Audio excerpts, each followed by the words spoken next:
아멘. 자, 하나님의 말씀 제목이 힘써 여호와를 알자입니다. 제목, 자, 써 여호와를 알자. 지금이 몇 번째지죠? 이제 6번째인가요? 5번째인가? 6번째. 자, 지난주의 말씀은 고난의 우리 인생 가운데 여러 가지 어려운 상황 가운데서 우리가 하나님을 오해하게 되는 경우가 있다라고 말씀했는데, 절대 하나님을 오해하지 않기 위해서 우리가 필요한 것이 뭐냐? 하나님은 다 우리에게 고난을 허락하실 때 이유가 있다는 걸 우리가 인정해야 됩니다. 아시겠죠? 하나님은 이유가 있어요. 우리는 그 이유를 모른다 할지라도 하나님은 이유가 있고 하나님의 목적이 있습니다. 그래서 우리에게 고난을 허락하시는 거니까 우리가 하나님을 오해하지 말고, 아멘, 하나님을 온전히 믿을 수 있는 그런 모습이 되자. 결국은 하나님께서 합력하여 선을 이루실 거다 하는 그러한 믿음을 꼭 가지시기를 부탁의 말씀을 드리겠습니다. 자, 뭔가 잘못 눌렀나?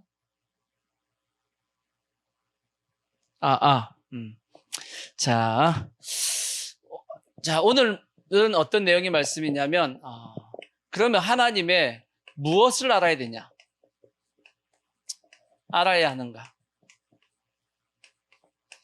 하나님의 무엇을 알아야 하는가?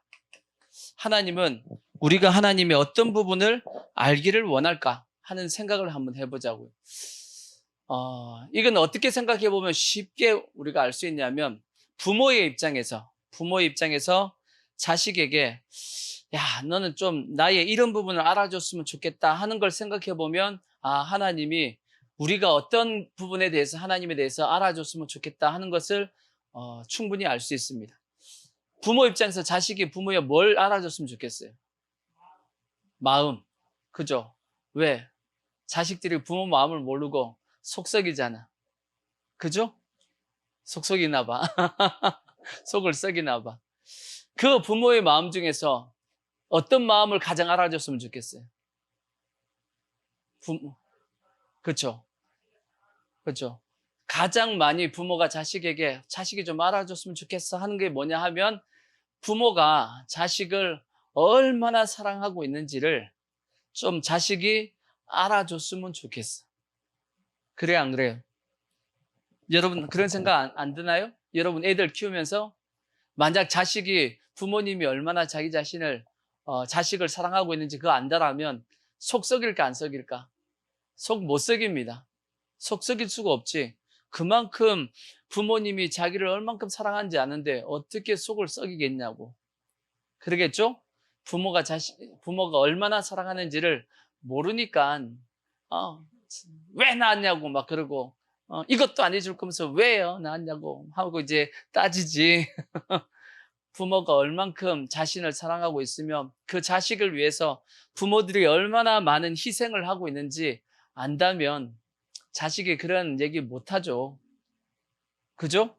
근데 우리가 이제 나이가 들어가지고, 애들 때 몰라진대. 애들 때 잘 모르지만 나이가 들어가지고 이제 우리가 애들 키워보면, 부모님이 나도 이렇게 나를 이렇게 키웠겠구나 하는 생각이 들잖아. 그죠? 그때 들지. 그걸 빨리 깨달으면 그걸 철들었다 그러는 거지. 그죠? 그걸 철들었다 그러는 거지. 한참 사춘기 때는 누구밖에 몰라요? 지밖에 몰라. 지가 잘난 줄 알고, 지가 다 한 줄 알고. 그죠? 애들이 한테 쭉 패주고 싶지. 근데 하여튼 부모가 이 자식을 키우면서 자식이 꼭 알아줬으면 좋겠다 하는 게 뭐냐면 부모님의 마음, 그 중에서도 부모님이 얼마나 너를 사랑하고 있는지 그걸 알아줬으면 좋겠다 하는 것이, 그것이 모든 부모님들의 공통된 마음일 거예요. 아멘. 그러듯이 똑같이 하나님도 똑같습니다. 하나님도 제발 우리 보고 뭐라고 얘기하냐면 내 마음 좀 알아달라고. 내 마음 좀 알아달라고. 그 중에서 내가 너희를 얼만큼 사랑하고 있는지를 좀 알아달라고 하는 것이 하나님이 우리에게 좀 알아달라고 하는 그 첫 번째입니다. 실상. 그래서 성경 아까 읽었던 말씀 속에 보면 하나님이 우리를 얼만큼 사랑했다라고 말씀하고 있냐? 아까 본문 말씀이 있었죠. 로마서 8장 31절을 보시면 뭐라고 돼 있나요? 얼만큼 우리를 사랑하셨냐? 이렇게 말씀하고 있어요. 그런즉 이 일에 대하여 우리가 무슨 말하리요? 만일 하나님이 우리를 위하시면 누가 우리를 대적하리요? 자기 아들을 뭐하지 않고 아끼지 아니하시고 우리 모든 사람을 위하여 내주시니가. 그 아들이 누군가요? 예수님이죠. 예수님을 십자가에서 못 박아 죽이기까지 하면서까지 누굴 사랑하셨다고요? 우리를 사랑하셨다라는 거예요. 이거는 여러분, 부모하고 자식 간의 관계 속에서 만약 부모하고 자식 중에서 둘 중에 누군 한 명은 죽어야 된다고 생각해 봐요. 그럼 부모가 자식 보고 너가 죽어, 이렇게 얘기할 것 같아요? 그런 부모도 있긴 있겠지. 있긴 있겠죠. 그러나 보통 정상적인 부모라면 누가 죽는다 그러겠어요? 부모는 내가 죽을 테니까 너는 살아. 그래도 나는 좀 살았으니까 너는 살아야 돼 하고, 모든 부모가, 거의 대다수의 부모는 자식을 살리고 자기가 죽으려고 그럴 겁니다. 그게 정상적인 부모의 모습이죠. 그러니까 하나님이 자기 아들을 내어줬다라는 것은 자기가 죽는 것보다 더 큰 고통입니다. 이해가 되시죠? 하나님은 못된 분이라서 자기가 안 죽고 자기 아들 죽이려고 그렇게 했다는 것이 아니고, 저 말씀은 자기가 죽는 것보다 더 큰 고통을 겪으셨다, 그런 겁니다. 이해가 되시죠? 그래서 하나님이 그만큼 자기 아들을 아끼지 않고 내어주실 만큼 누구를 사랑했다는 거예요? 우리를 사랑했다고. 아멘? 그만큼 하나님이 우리를 사랑하셨다라면 그 다음 말씀이 뭐예요? 그 아들과 함께 모든 것을 우리에게 주시지 않겠냐? 그 앞에 말씀도 뭐라? 31절. 우리를 뭐 하시고 계시다? 하나님이 우리를 위하신다라는 거지. 하나님은 우리를 위해서 일하시는 분이라는 거지. 그만큼 우리를 사랑하고 계신 분이 누구냐? 그분이 누구라고요? 그분이 하나님이시라고. 그러니까 그 하나님의 마음을 좀 우리가 뭐 하시라고? 알아달라고. 알아드려야 된다고. 아멘? 성경에 또 뭐라고 말씀하고 있냐? 이사야서 49장을 한번 보십시오. 이사야 49장 14절을 보시면 하나님이 이렇게도 말씀했었어요. 하도 하나님의 사랑에 대해서 의심하고 안 믿으니까 이렇게 얘기했습니다. 오직 시온이 이르기를 여호와께서 나를 버리시며 주께서 나를 잊으셨다 하였거니와. 시온이 누구냐면 유대인들입니다. 유대인들이 하나님에 대해서 뭐라고 얘기했냐면 하나님이 우리를 뭐 했다? 버렸다. 자신들을 또 뭐 했다? 잊었다 라고 얘기를 하니까 하나님이 뭐라고 얘기하시냐면 여인이 어찌 그 젖먹는 자식을 잊겠으며 자기 태에서 난 아들을 긍휼히 여기지 않겠느냐. 그죠? 여인이 애를 낳았단 말이에요. 그 젖먹는 그 아이를 잊어버릴 수 있어요, 없어요? 잊을 수 없죠. 여러분, 애 키울 때 어떻게 키워요? 한시도 눈 밖에 놔둘 수가 없어. 딴 데서 뭐 하고 있어도 온 신경은 어디가 있어요? 애기한테 가 있어. 애가 엥 하고 울면 엄마는 다 압니다. 쟤가 왜 울었는지. 뭘 알고 있냐면 애기의 울음 색깔을 알고 있어. 얘가 지금 배가 고픈지, 아니면 똥을 쌌는지, 아니면 졸려서 지금 울고 있는지. 옆에 사람은 몰라요. 딴 사람은 몰라. 왜? 어떻게 알아 그걸? 근데 누구만 알아요? 엄마는 압니다. 엄마는 얘가 지금 왜 우는지를 안다고. 이해가 되시죠? 그만큼 그 엄마는, 여인이 젖먹는 아이에 대해서 모든 관심이 거기 다 있단 말이에요. 그런데 그들은 혹시 뭐 할지라도, 잊을 수 있다 할지라도 나는 너를 뭐 하지 않겠다고? 잊지 않겠다라고 얘기합니다. 그러니까 하나님이 하도 이스라엘 백성들이 하나님이 자기를 버렸고 사랑하지 않는다고 얘기하니까 하나님께서 대답하신 게 뭐냐? 하나님께서 생각하기에 그래도 이 땅에서 가장 사랑의 절정이 누구냐? 이 땅에서의 가장 사랑의 절정은 누구의 사랑이에요? 부모의 사랑도 아니야. 부모의 사랑도 아닙니다. 부모의 사랑, 그러니까 부모는 아빠도 포함되어 있잖아. 아빠는 탈락. 누구는 탈락? 아빠는 탈락. 여인 중에서도 어떤 여인? 갓난아이를 두고 있는 그 여인의 사랑이 가장 크대. 하나님이 보시기에는 그게 가장 크게 보였나 봅니다. 그러니까 그게 하나님이 그렇게 판단한 걸 보면 그게 가장 크겠죠. 그죠? 아마 그게 이 땅의 사랑에서 가장 아름답기도 하고 큰 사랑일 겁니다. 그래서 이 엄마들이 갓난아기를 위해서 희생하는 것은 상상 불가잖아. 모든 걸 그 아이를 위해서 다 던지잖아요. 그죠? 근데 그 사랑보다도 누가 더 사랑한다? 하나님이 더 사랑한다. 여인이 혹 그 젖 먹는 아이를 잊는다 할지라도 나는 그 아이를, 그 이스라엘 백성 또한 우리를 잊지 않겠다라고 말씀하고, 그 다음 16절 말씀. 내가 너를 뭐 했다고요? 내 손바닥에 뭐 했다? 새겼다라는 거예요. 내 손바닥에 새겼다. 그렇게 말씀하고 있고, 또 성경의 신명기에는 이렇게 말씀하고 있어요. 신명기 32장 10절을 보시면 이런 말씀도 있어요. 여호와께서 그를 황무지에서 짐승이 부르짖는 광야에서 만나시고 호위하시며 보호하시며 자기의 뭐처럼요? 눈동자처럼 지킨다. 사람이 우리가 가장 보호하고 있는 지체가 뭘까? 우리 인간이 자기 몸 중에서 가장 보호하고 있는 지체가 뭘까 하면 그게 어디예요? 그게 눈동자입니다. 그게 눈동자예요. 왜냐? 눈동자는 이거는 내가 지키려고 지키는 게 아니고 자동적으로 지킵니다. 우리 몸의 모든 지체는 거의다가 뭐냐면 내가 움직여야지 하고 움직이는 겁니다. 내 몸은 내가 손가락 움직여야지 하고 움직이고 있는 거예요. 내가 생각해서 움직인다고. 그죠? 근데 어떤 지체는 생각해도 움직이고 생각 안 해도 움직이는 지체가 하나가 있어. 그게 뭐예요? 이 눈꺼 이겁니다. 이거. 이거는 내가 생각해서 움직일 수도 있어요. 그냥 까마이지 하고 깜짝깜짝 할 수 있죠? 생각 안 해도 지가 혼자서 움직여요. 뭘 보호하기 위해서? 이 눈동자를 보호하기 위해서. 그래서 인간이 가장 보호하고 있는, 의지적으로 가장 보호하고 있는 게 뭐냐면 이게 눈동자입니다. 근데 하나님께서 우리를 어떻게 지키고 계시다고 얘기했어요? 눈동자처럼 지키고 있대. 그만큼 우리를 뭐하고 계시냐? 위하고 계시고 사랑하고 계시다, 그 표현인 겁니다. 아멘. 그래서 우리는 절대 뭐 하지 말자? 하나님의 사랑을 의심하지 마십시오. 아멘. 하나님은 하나님이 얼만큼 우리를 사랑하고 계신지를 꼭 알아줬으면 좋겠다라고 생각하고 계시다고.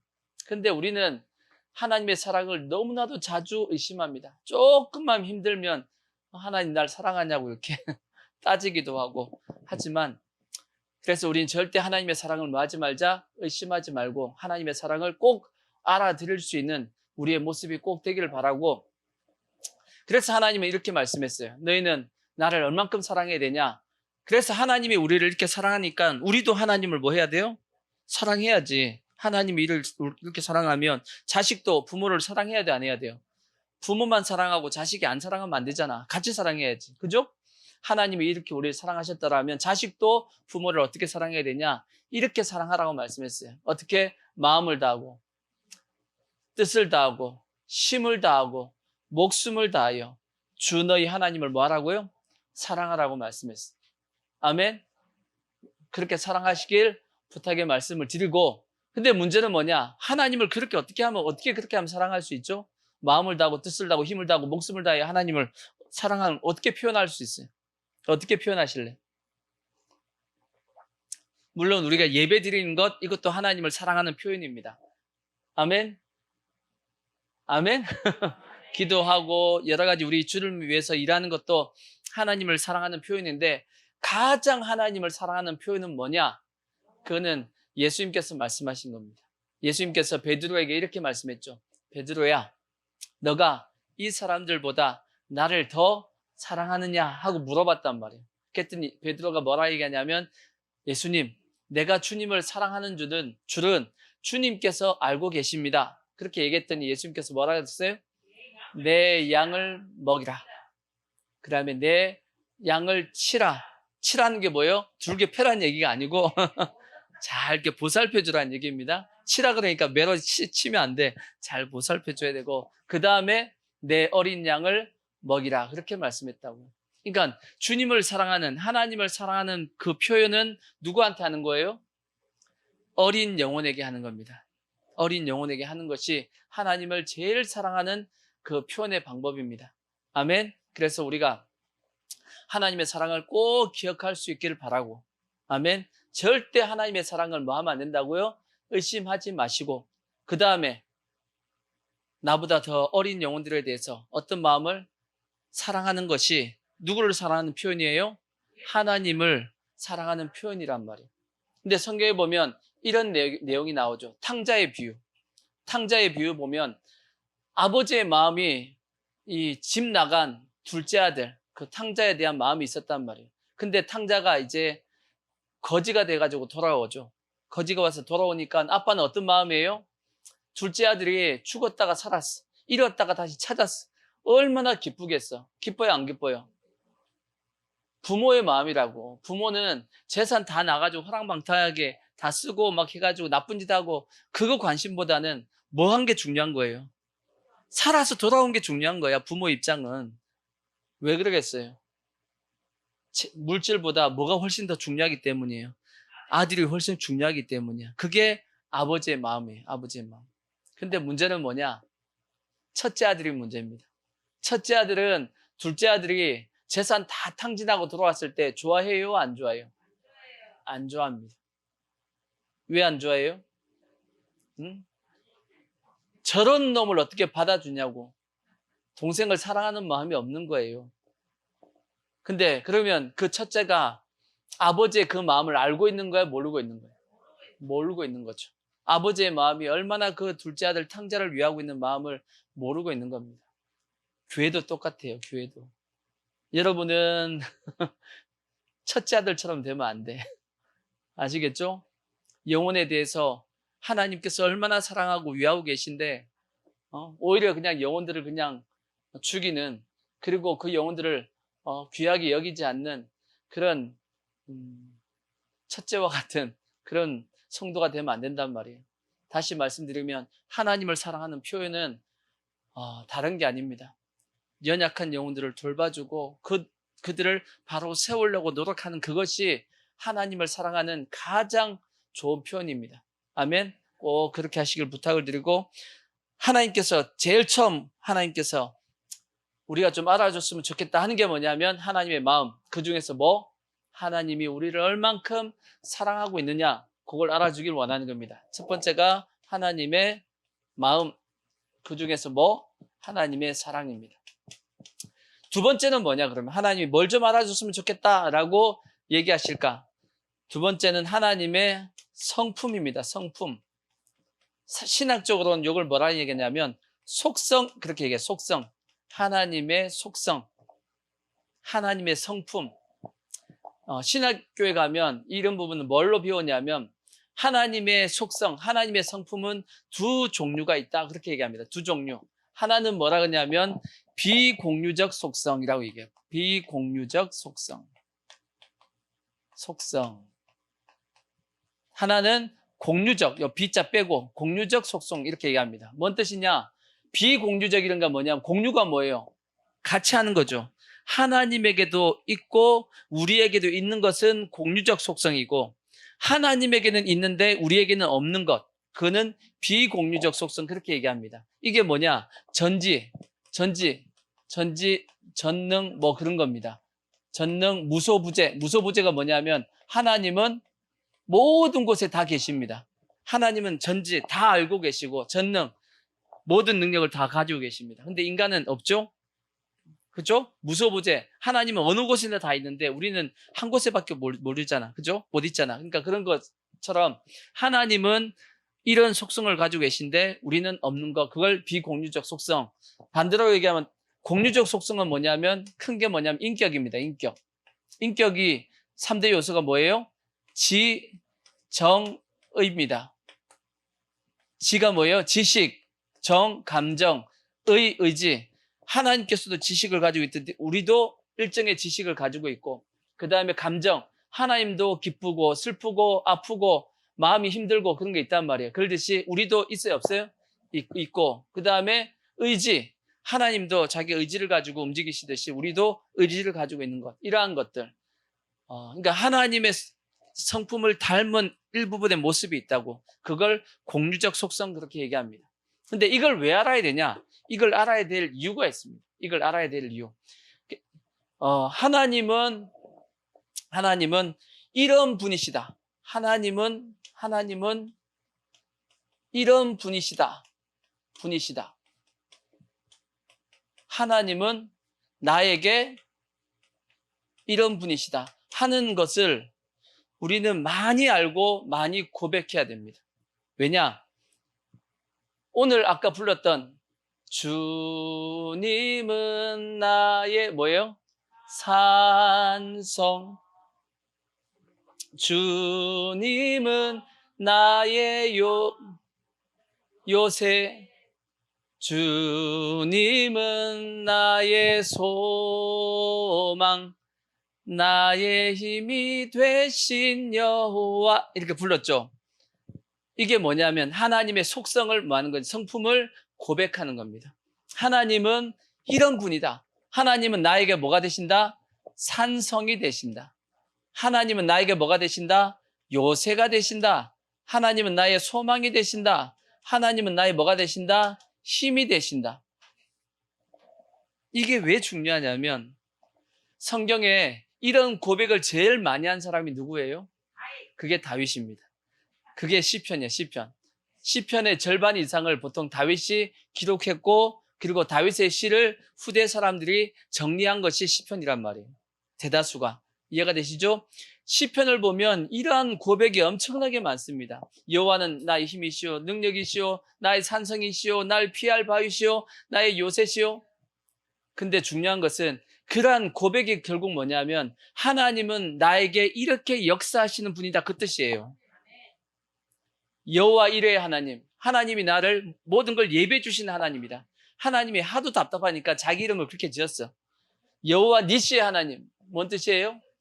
하나님은 나의 승리 하나님. 우리가 싸울 일이 있으면 하나님 앞에 기도할 때 어떻게 기도해야 되냐면 여호와의 니시의 하나님, 이렇게 외쳐야 돼. 고백해야 된다. 그러면 하나님이 나에게 어떻게 나타나시냐면 여호와 니시 하나님으로 딱 나타나는 겁니다. 이런 원리예요. 그래서 다윗이 엄청난 이러한 하나님의 성품을 고백한단 말이에요. 그렇게 고백하니까 하나님이 다윗에게 어떻게 나타나요? 그의 고백대로 나타납니다. 자, 제일 처음에 다윗이 등장하는 그 장면 중에 하나가 뭐냐면 골리앗과의 싸움이에요. 싸움. 다윗과 골리앗 다 알죠? 다윗이 골리앗을 어떻게 이겼어요? 물맷돌로 이겼어요?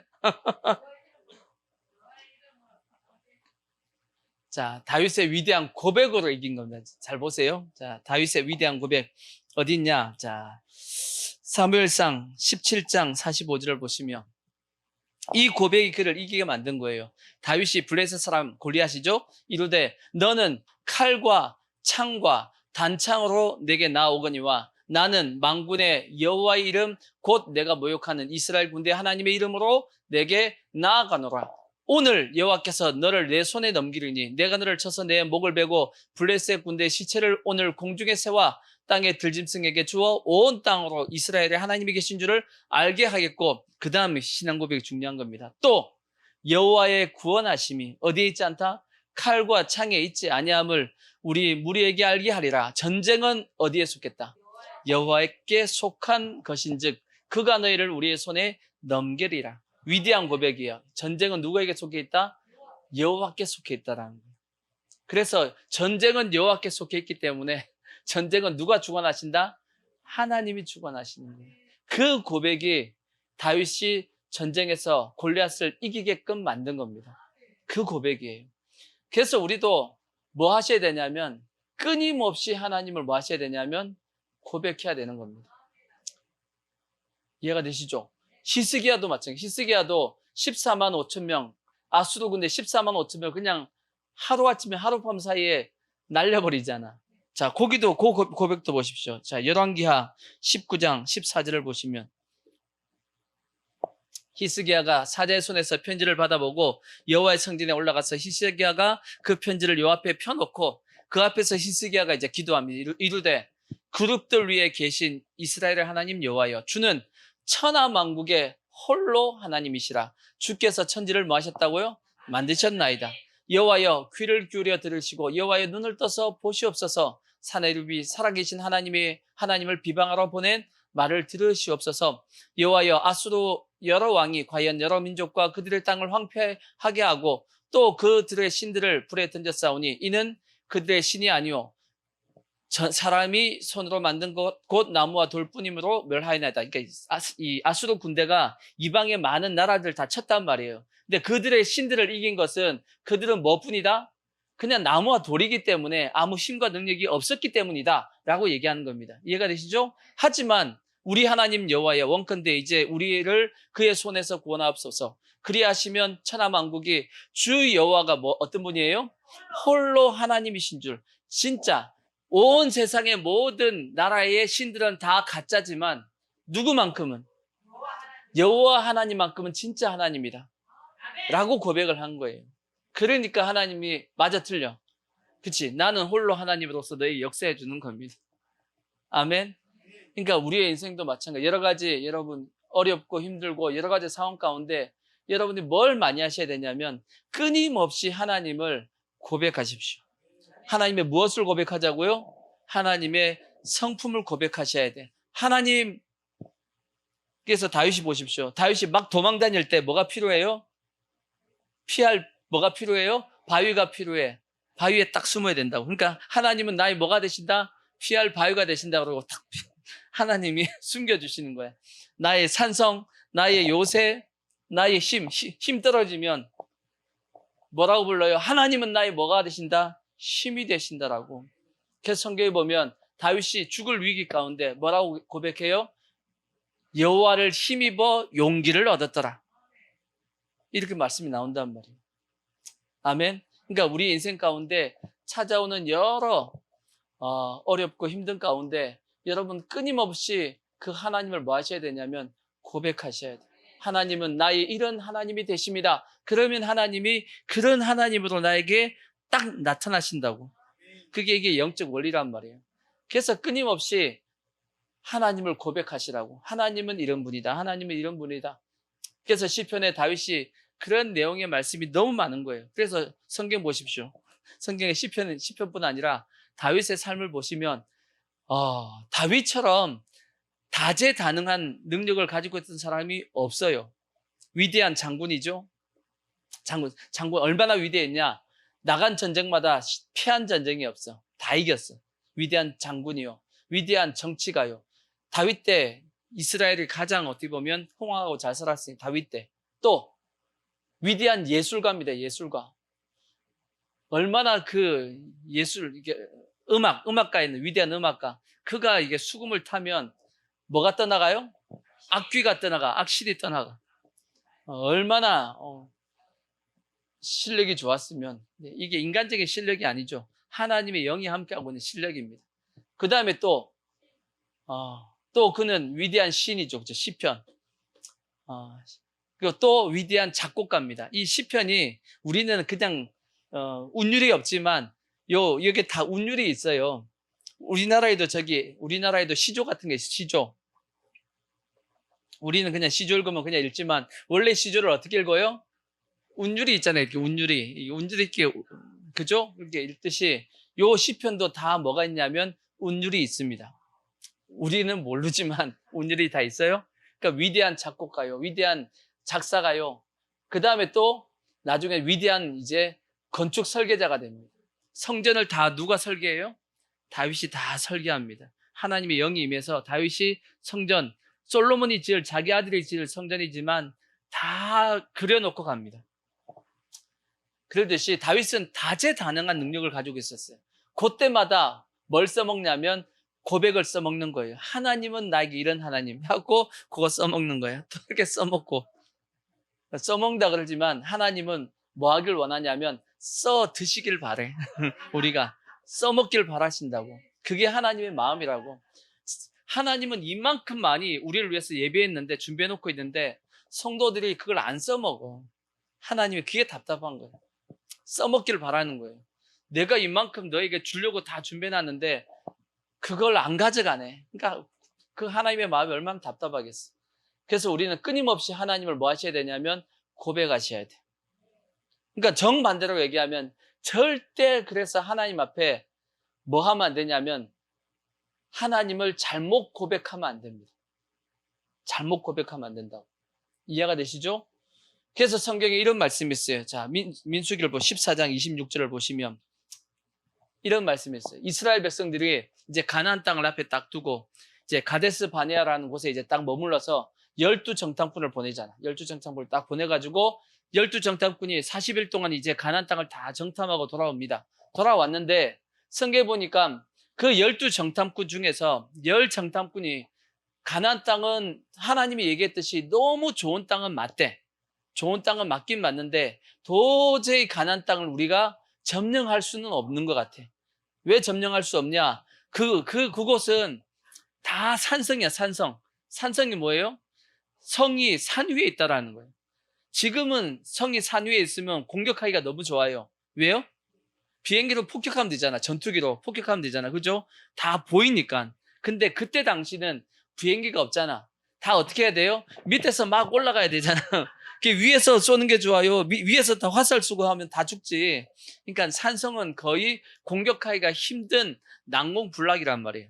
그러니까 가나안에 있는 성들이 다 산성이니까 도저히 우리는 뭐 할 수 없다? 점령할 수가 없는 것 같아. 근데다가 그 산성에 들어가 있는 사람들의 크기를 보니까 안악자손이라고 했어요. 거인들이 살고 있어. 자기가 보기에도 그들은 입다마이 크고 자기들은 조그맣단 말이야. 그러니까 누가 이겨요? 큰 사람이 이기지. 이렇게 생각하고 도저히 가나안 땅에 못 들어간다 하고 그렇게 보고를 했단 말이에요. 근데 단 두 사람, 여호수아와 갈렙만큼은 뭐라고 얘기해요? 아니라 우린 들어갈 수 있다. 하나님이 우리와 함께 하시니까 우리는 승리한다. 그들은 우리의 뭐다? 밥이다, 먹이다 하고 밥이다 하고 하나님께서 그렇게 함께 하시면 이긴다 하고 들어가자 그랬단 말이에요. 근데 백성들이 누구 얘기를 들었어요? 그것들 10사람이 정탐꾼들의 얘기를 듣고 시험이 들어가지고 못 들어간다고 밤새 울고 불고 다시금 애굽으로 돌아가자 그러고 막 하니까 하나님이 딱 나타나셔가지고 뭐라고 말씀했냐? 이렇게 말씀했다고. 여호와께서 모세와 아론에게 말씀하여 이르시되 나를 원망하는 이 악한 회중에게 내가 어느 때까지 참으랴? 이스라엘 자손이 나를 향하여 원망하는 바 그 원망하는 말을 내가 들었노라. 그들에게 이르기를 여호와의 말씀에 내 삶을 두고 맹세하노라. 너희의 무엇이?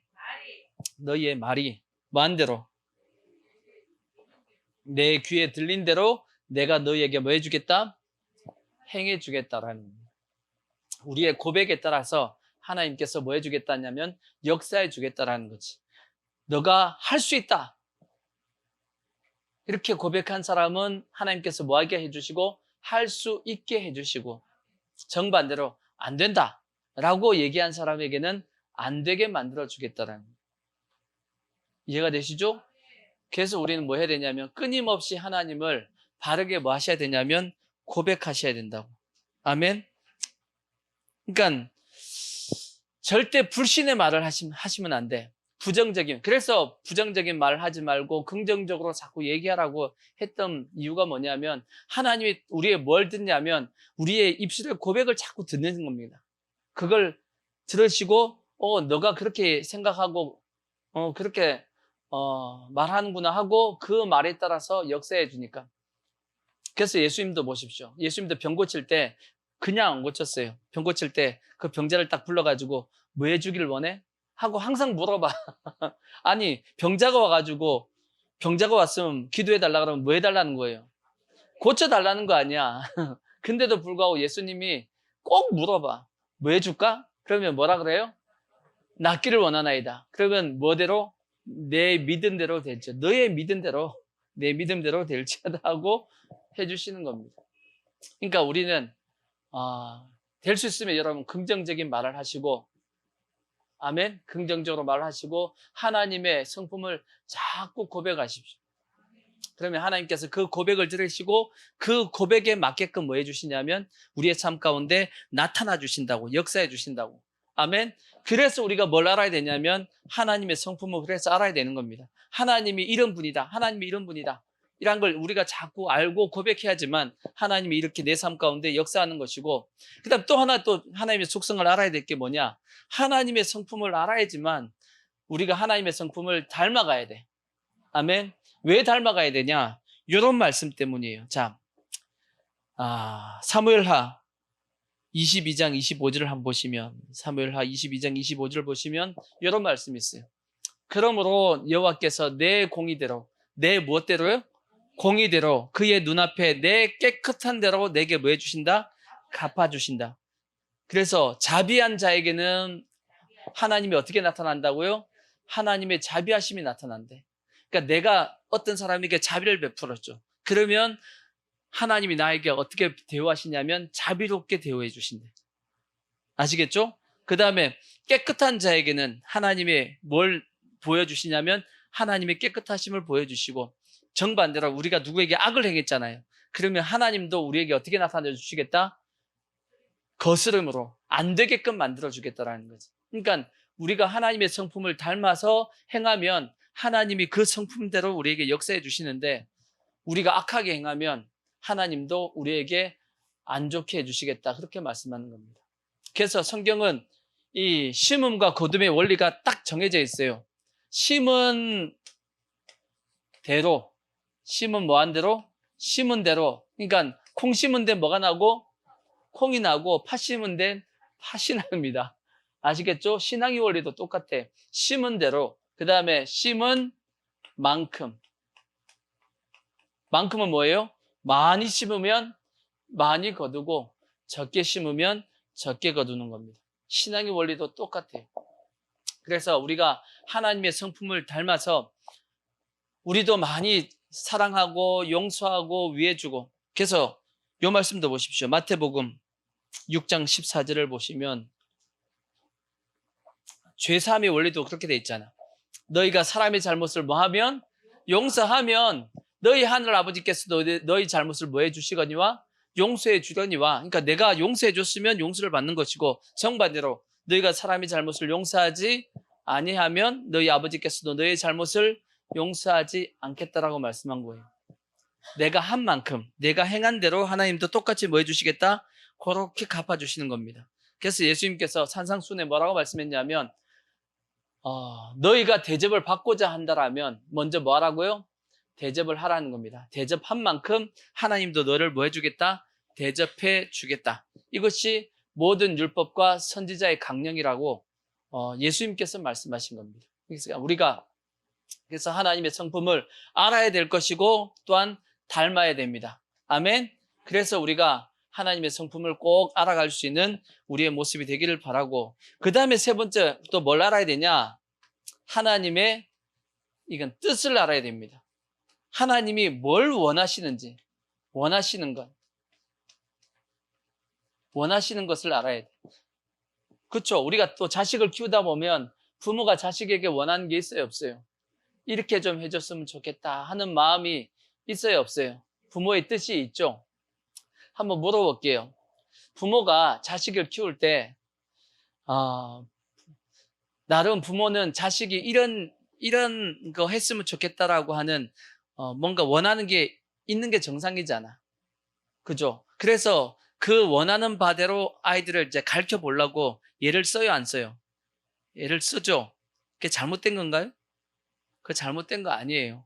근데 물론 이제 아이가 적성이 안 맞으면 어쩔 수 없어. 적성이 안 맞으면 억지로 시킬 수 없으니까 이제 부모가 시켜보고, 적성이 안 맞으면 너가 하고 싶은 방향으로 가게 만들지만, 그래도 부모의 입장에서는 자식이 나중에 좀 더 잘 살기를 원하는 이 마음을 가지고 있으니까 어떻게든지 공부시키려고 그러고 어떻게든지 막 이렇게 해요, 안 해요? 한단 말이야. 그게 좋은 거예요, 나쁜 거예요? 그거 좋은 거라고. 근데 자식 입장에서는 또 그게 어떻게 느껴져요? 짜증스러워. 싫을 수는 있겠죠. 싫을 수는 있지만 그게 부모의 마음이거든. 그게 부모의 마음이듯이 하나님도 똑같습니다. 우리가 원치 않지만 하나님도 우리를 향한 하나님의 뜻을 가지고 있어요.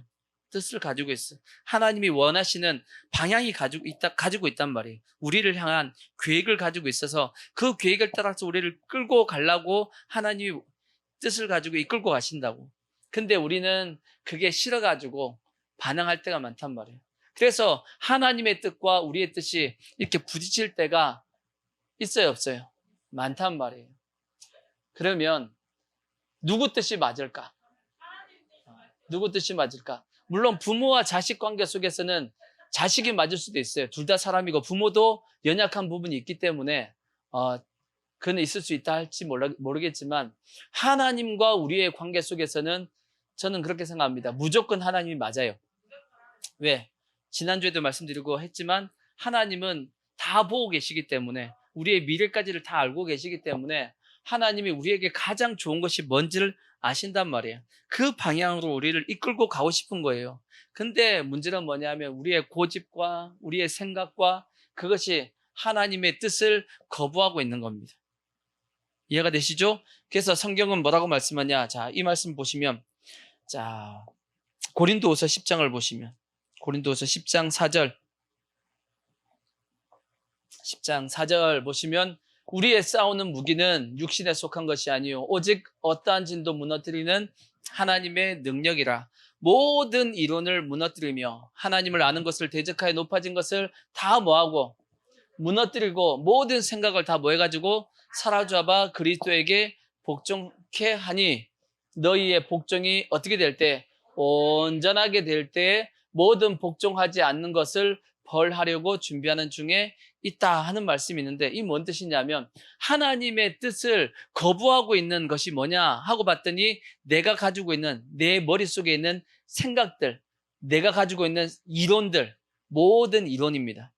여러분이 가지고 있는 모든 이론, 생각, 여러분의 사상, 철학, 인간이 가지고 있는 철학을 뭐라 그러죠? 개똥철학이라 한다. 개똥철학. 사람마다 이 개똥철학을 가지고 있다고. 세상은 이런 거야 하면서. 있어요, 없어요? 있단 말이야. 그러한 철학들을 다 사로잡아서 어떻게 해야 된다고요? 하나님의 말씀의 뜻에 복종케 해야 된다고. 근데 이게 쉽지 않은 겁니다. 쉽지 않아요.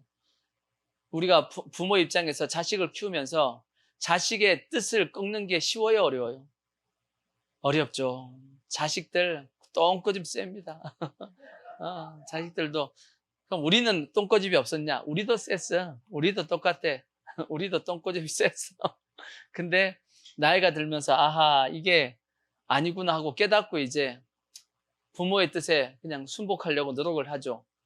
이제 나이가 들면 이제 부모의 뜻이 혹 내 마음에 안 들고 안 맞다 할지라도 어느 정도 성숙하면, 이 정도는 그냥 맞춰줘도 별 내 인생에 별 큰 탈 없다 그러면 부모의 뜻이 100% 안 맞아도 따라갑니다. 안 그런가요? 그래요. 근데 젊었을 때, 아직 철이 안 될 때는 자식이 어떻게 해요? 부모의 뜻이 자기가 보기에 완전하지 않고 온전하지 않으면, 좀 흠이 있으면 어떻게 해요? 끝까지 그것과 싸웁니다. 아니라고. 근데 철들면 그게 바뀌어요. 그래. 왜냐하면 그 뜻에 순종하고 그 부모의 그 마음에 맞게끔 합당하게 움직여주는 것이 내 고집과 내 뜻을 펼치는 것보다 더 낫다라고 하는 어떤 그게 생각이 바뀌기 때문이에요. 꼭 내 뜻대로 해서 내가 이겨야 된다, 그런 생각보다는 그래, 부모님 생각대로 해서 부모님에게 효도하는 게 더 큰 가치가 있는 거지, 이런 생각으로 바뀌기 때문이에요. 이해가 되시죠? 여러분들도 이제 어르신들은 다 그게 이해가 되는데 젊은 애들은 이해가 안 돼. 그거 틀린 거잖아. 틀린 거잖아. 그래, 틀린 건 맞아. 틀린 건 맞는데 틀렸어도 부모님 마음이 기쁘게 하는 게 더 좋은 거야. 근데 그건 젊은 애들이 이해할 수가 없어. 하나님과의 관계도 마찬가지예요. 우리가 하나님의 뜻에 대해서 내 마음이 안 들고 내 생각하고 틀린다고 그게 잘못됐지 않냐고 우기지 마시고, 내 마음이 좀 안 든다 할지라도, 내 생각하고 좀 틀리다 할지라도, 그래, 그냥 하나님의 뜻에 그냥 순종하지 뭐, 이런 마음 먹고 순종하면 그렇게 할 때 어떻게 되냐? 너희의 복종이 온전하게 될 때 모든 복종치 않던 것들이 어떻게 된다고요? 하나님이 벌하신다라고 되어 있죠. 내 마음대로 안 되는 것들을 하나님께서 다 해결해 주겠다, 그 뜻이에요. 하여튼 그래서 우리가 이제 뭘 알아야 되냐? 하나님의 뜻, 하나님이 원하시는 것이 무엇인지 아는 것도 무척 중요합니다. 아멘. 이제 그 다음에 이제 또 알아야 될 게 뭐냐면, 하나님이 하신 일이에요. 하나님이 하신 일. 무슨 일이요? 하신 일. 그러니까 이거는 과거입니다. 과거에 하신 일. 이거는 인류적으로 하나님께서 하신 일들을 우리는 알아야 됩니다. 그건 뭐냐면 성경 공부, 성경에 하나님께서 지금까지 어떻게 하셨다라는 것을 쭉 우리는 여러분 공부하셔야 돼. 아멘. 성경도 보면서 하나님이 이렇게 하셨구나 하면서 우리가 그걸 통해서 교훈을 얻고 믿음을 가지게 되고 그것이 필요합니다. 아멘. 뿐만 아니라 내 인생 가운데 하나님께서 하신 일들이 있어요. 내 인생 가운데 하나님이 하신 일이 있어. 그것도 여러분이 뭐 하셔야 되냐면 기억하셔야 돼. 네, 그래서 보십시오. 이스라엘 백성들이 광야에 들어왔을 때 하나님께서 이스라엘 백성들하고 계속 싸웠던 게 뭐예요? 그들이 자꾸 하나님이 하신 일들을 뭐 했어요? 잊어버렸어. 자꾸 잊어버려. 아니, 애굽에서 그 노예로 살고 있을 때 하나님께서 모세를 보내셔가지고 10가지 재앙을 퍼부어가지고 노예로 살고 있던 그들을 구원했어요, 안 했어요? 구원했죠. 그 다음에 홍해를 건넜어요, 안 건넜어요? 홍해를 건넜고 광야에서 쓴물이 단물 되게 하셨고 만나를 먹이셨고 메추라기를 먹이시고 반석에서 물이 나게 하시고 엄청나게 많은 역사들을 보여주셨다고 하나님께서. 그러면 이스라엘 백성들이 하나님께서 이렇게 하신 일을 그리고 믿어야 될 거 아니야. 그리고 우리 지금 현재 어려운 상황이 딱 닥쳤어요. 그러면 어떤 마음이 딱 가져야 돼? 이런 걸 다 봤으니까 어떤 마음을 딱 가져야 돼요? 그렇지. 이것도 하나님께서 뭐 하시겠다? 일하실 것을 믿어야 될 거 아니야. 그러니까 하나님이 하신 일을 뭐 하고 있어야지만, 기억하고 있어야지만 하나님이 지금도 역사하실 것을 믿을 텐데, 문제는 뭐냐면 싹 다 잊어버려요. 뭐 앞에요? 뭐 앞에 다 잊어버려요? 지금 당장의 문제 앞에 하나님께서 지금까지 했던 거 다 잊어버리고 또다시 원점부터 다시 하나님을 원망하고 또 그러고 있다고. 뭐 했기 때문이냐? 하나님이 하신 일을 다 잊어버렸기 때문에. 그래서 신명기에 보면 하나님이 계속 말씀하고 있는 게 뭐예요? 잊어버리지 마. 내가 너희들 지금까지 애굽부터 시작해가지고 홍해 건너고 광야에서 걸어왔던 이 길, 이 40년 동안 걸어온 건 가나안 땅에 들어가서 절대 잊어버리면 안 돼 하고 누누이 강조하고 꼭 기억해야 돼 하고 계속 강조했다고. 근데 성경에 보면 잊어버려요, 안 잊어버려요? 사사기서에 들어와서 다 잊어버린다고. 그러니까 또 이제 고난이 찾아오잖아요. 그러니까 마찬가지로 우리 인생도 마찬가지입니다. 우리 인생 가운데도 지금까지 하나님께서 우리 삶 가운데 역사하신 부분이 있다고. 그걸 안다라면 지금 현재 우리에게 나타난 그 문제도 하나님이 역사하실 것을 믿어야 돼요? 안 믿어야 돼요? 믿어야 된단 말이에요. 그래서 우리가 3가지의 하나님의 이름을 또 고백하셔야 돼. 그 첫 번째가 뭐냐? 지금까지 하나님께서 나에게 역사하셨던 그 하나님. 그걸 뭐라 그러죠? 지금까지 여기까지 내 삶 가운데 역사하셨던 그 하나님, 도우셨던 그 하나님의 이름이 뭐죠? 에벤에셀의 하나님. 아멘. 하나님은 나의 에벤에셀의 하나님입니다 하고 에벤에셀의 하나님을 고백해야 돼. 아멘. 지금까지 하나님께서 여기까지 뭐 하셨다? 나를 도우셨다. 그게 에벤에셀의 하나님이에요. 지금도 나를 뭐 하신다? 도우신다. 함께하고 계신다. 어떤 하나님이에요? 임마누엘의 하나님. 임마누엘 들어보셨죠? 임마누엘. 요거 아니에요? 요거 아니야. 임마누엘. 하나님의 이름입니다. 지금도 나와 함께하고 계신다. 그 다음에 앞으로도 계속 나와 함께 하시며 하나님께서 다 준비해 주시고 예비해 놓고 계시다. 어떤 하나님이에요? 여호와 이레의 하나님을 우리는 고백해야 된다고.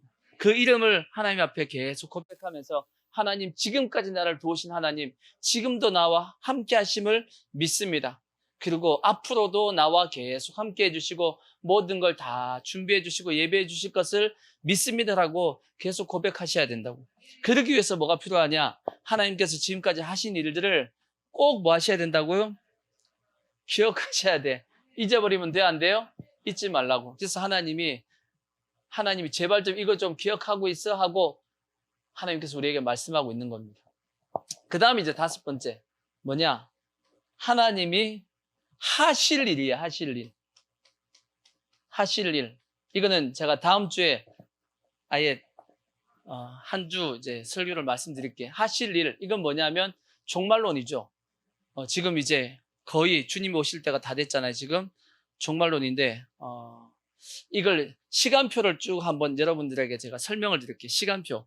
종말이 쭉 되어지는 시간표가 있습니다. 성경은 시간표를 다 말씀해 놨어. 물론 그렇다고 해서 예수님이 언제 온다, 날짜는 알아요, 몰라요? 모릅니다. 그거 안다 그러면 뭐예요? 그건 이단입니다. 그 날짜를 안다 그러면 이단이고, 데살로니가 전서에 뭐라고 말씀했냐면 예수님이 세상에는 주님이 오는 것을 뭐라고 표현했냐면 도둑같이 온다라고 말씀했어요. 세상 사람들은 뜻밖의 예수님이 와버립니다. 전혀 생각도 안 한 상태에서. 근데 성도들은 어떻게 한다고요? 뜻밖의 도둑처럼 오지는 않는다고 얘기했어요. 성도들은 뭐는 아냐? 주님이 오실 때가 됐는데 라고 하는 걸 짐작할 수 있게끔 하신다 그랬어요. 뭘 통해서? 징조를 통해서. 징조입니다. 징조. 하나님께서 성경에 보면 여러 징조를 쫙 설명해 놨습니다. 이런 징조가 있고 이런 징조가 있고 이런 징조가 있으면 어디쯤 와 있다. 주님이 어느 시점쯤 됐다는 것을 성경에 다 말씀했다고. 그러니까 그런 징조를 딱 보면서 아하, 주님이 오실 때가 거의 됐구나 하는 것을 우리는 알 수 있는 거죠. 아멘. 근데 실상 대다수의 모든 징조가 다 이루어졌어요. 이제 보통 대다수의 목회자들도 얘기하길 주님이 언제 오셔도 이제는 오실 때가 됐다라고 얘기할 만큼 주님이 오실 때가 임박한 건 사실입니다. 그럼 우리 어떻게 해야 되냐? 주님이 오실 길을 뭐 해야 되냐면 예비하셔야 돼요. 예비하셔야 됩니다. 마치 제일 처음에 예수님이 오실 때 그 주님이 오실 길을 예비한 사람이 누구예요? 누구죠? 세례 요한이라고. 세례 요한. 세례 요한이 예수님이 오실 길을 쫙 예배했잖아. 어떻게 예배했냐? 누가복음 3장 3절을 한번 보십시오. 누가복음 3장 3절 보시면 요한, 이 세례 요한입니다. 세례 요한이 요단강 부근 각처에 와서 죄 사함을 받게 하는 회개의 세례를 전파하니 이 선지자 이사야의 책에 쓴 바 광야에서 외치는 자의 소리가 있어 이르되 너희는 주의 길을 뭐하라고요? 준비하라. 예수님 오실 길을 준비하라. 그의 오실 길을 곧게 하라는 거지. 곧게 한다는 건 뭐예요? 바르게 쫙 이제 펼치라는 거지. 그럼 그 곧게를 어떻게 해야 되냐? 모든 골짜기는 뭐하고? 어떻게 됐어요? 길이 막 이렇게 길이 막 이렇게 돼 있으면 어떻게 해야 돼요? 요거 깎아가지고 여기다 채워. 요거 깎아서 뭐예요? 여기 채워. 그래서 길을 곱게 만들라고. 그 뜻이야. 골짜기를 메워지고 또 모든 산과 작은 산이 낮아지고 굽은 것이 길을 꼬불꼬불 하게 되면 어떻게 해요? 바르게 그냥 쫙 가게끔 해주고 평탄해질 것이고, 아멘. 그렇게 하라는 겁니다. 그게 세례 요한의 사명이듯이 우리의 사명도 마찬가지예요. 우리의 사명도 예수님이 다시 오신단 말이에요. 초림의 예수, 제일 2000년 전에 오셨던 예수님은 우리를 뭐 하려고 오셨어요? 구원하시기 위해서 오셨습니다. 네. 그 다음에 지금 재림하실 예수님은 뭘 하러 오시죠? 심판하러 오십니다. 그래서 초림의 예수님은 좀 이거 제대로 준비 못했어도 괜찮았어. 예수님이 오시고 난 다음에 믿어도 괜찮거든. 근데 재림의 예수는 아니에요. 오셔버리면 끝나버립니다. 아시겠죠? 그래서 재림의 예수님에 대해서는 뭘 하고 있어야 된다고요? 준비하고 있어야 된다 그랬어요. 초림의 예수는 준비하는 사람이 딱 한 사람밖에 없었어요. 누구밖에? 세례 요한밖에 없었다고. 근데 재림의 예수님은 뭐 하고 있어야 돼요? 우리 전체 성도들이 다 뭐 하고 있어야 돼요?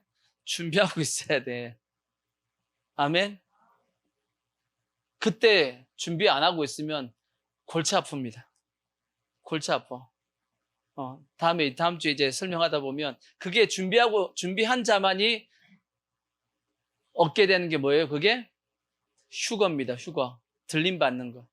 준비한 자만이 들림을 받고 준비하지 못한 자는 들림을 받지 못하죠. 그래서 들림 받지 못한 자들은 어디에 들어가요?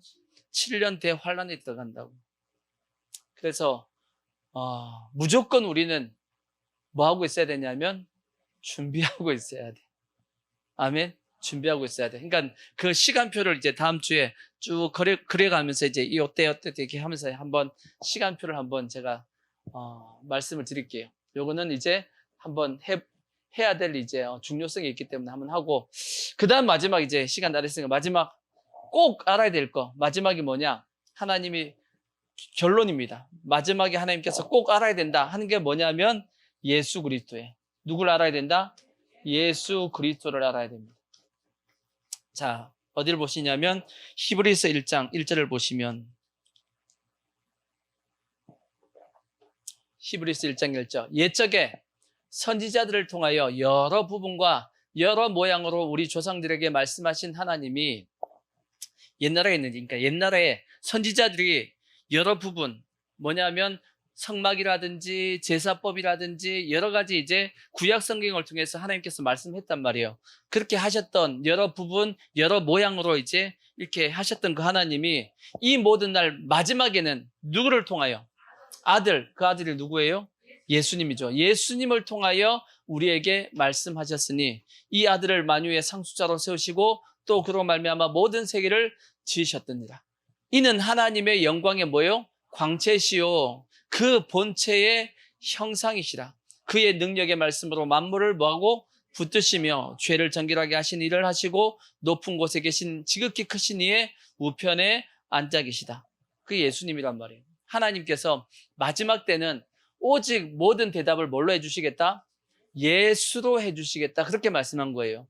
그 전까지는 이런 모양 저런 모양 해가지고 다 이제 예수님에 대한 예표로서 다 얘기했다가 이제 마지막 때는 오직 한 분, 예수로만 모든 걸 얘기해 주겠다라고 말씀한 거예요. 그래서 우리는 누굴 알아야 되냐? 예수님을 알아야 됩니다. 왜 예수님 알아야 되냐? 자, 이런 말씀도 있어요. 자, 보십시오. 로마서 11장 33절을 보십시오. 로마서 11장 33절 보면 깊도다 하나님의 지혜와 지식의 풍성함이요. 하나님의 지혜와 지식이 뭐하다고요? 풍성합니다. 근데 그 풍성함이 어떻다고요? 깊답니다. 깊다는 게 뭔 뜻이겠어요? 깊다는 게 뭐예요? 하나님의 지혜와 지식의 풍성함이 뭐하다? 깊다. 이건 깊다는 감탄사잖아. 지식과 지혜의 풍성함이 엄청나게 크다 그 뜻입니다. 그죠? 이거는 인간으로서 알 수 없는 그 엄청난 지혜와 지식이 풍성함이 그 지혜가 그렇게 돼 있는데, 근데 그 지혜가 어디 있냐? 골로새서 2장 2절을 보시면 어디 있다고요? 골로새서 2장 2절에 보면 그 깊은 지혜와 지식이 어디 있다? 이는 그들로 마음의 위안을 받고 사랑 안에서 연합하여 확실한, 자 3절, 그 안에는 그가 누구예요? 그 앞에 보면 그리스도 안에, 예수 안에는 뭐가 있다? 지혜와 지식의 모든 보화가 뭐 있다? 감추어져 있다. 아까 얘기했던 깊도다 하고 지혜와 지식의 풍성함이요 하고 감탄했던 그 지혜와 지식이 다 어디 안에 들어가 있어요? 예수 안에 숨어 있어. 다 숨어 있다고. 그러니까 우리는 그 예수 안에 숨어 있는 그 지혜와 지식을 다 뭐 해야 돼요? 그 지혜와 지식을 우리는 알아야 됩니다. 알아야 된다고. 아멘. 그래서 우리가 이렇게 생각하셔야 됩니다. 모든 문제의 마스터키가 뭐냐면 예수입니다. 예수. 모든 문제의 마스터키는 예수예요. 예수라는 그 키를 통해서 들어가지 않은 모든 지혜와 지식은 다 거짓입니다. 이해가 되시죠? 예수로 열지 않은 모든 지혜와 지식은 다 거짓입니다. 세상이 얘기하고 있는 예수 없는 모든 지식 다 거짓이에요. 과학이라고 얘기하고 있는 것도 실상 다 거짓입니다. 왜냐? 예수를 통하지 않은 것은. 왜냐하면 진리와 진실을 거치지 않았기 때문이에요. 그러니까 그 문을 통과하지 않은 것. 그래서 세상이 얘기하고 있는 착하게 살면 구원받지. 구원받아요? 아니에요. 착하게 산다고 구원받는 게 아니야. 누굴 믿어야 돼요? 예수를 믿어야 돼. 아멘. 모든 지혜와 지식은 다 예수를 통과해서, 예수라는 필터를 통과해서 딱 지식을 우리가 받아들여야지만 그것이 진실이요 진리란 말이에요. 그래서 우리는 반드시 누굴 알아야 되냐? 예수 그리스도를 알아야 됩니다. 그래서 하나님이 이런 것들을 뭐 하라고요? 좀 알아달라고 우리에게 말씀하고 계신 거야. 아멘. 그래서 우리는 이런 것을 반드시 여러분 꼭 아시길 바라고, 그래서 우리가 더욱더 성숙한 성도의 모습을 가지며 바른 올바르게 신앙생활을 알 수 있고, 인생을 사는 것도 마찬가지입니다. 바르게 살 수 있고 승리하는 인생을 살 수 있단 말이에요. 꼭 그렇게 할 수 있기를 주의 이름으로 부탁의 말씀을 드리겠습니다. 아멘. 자,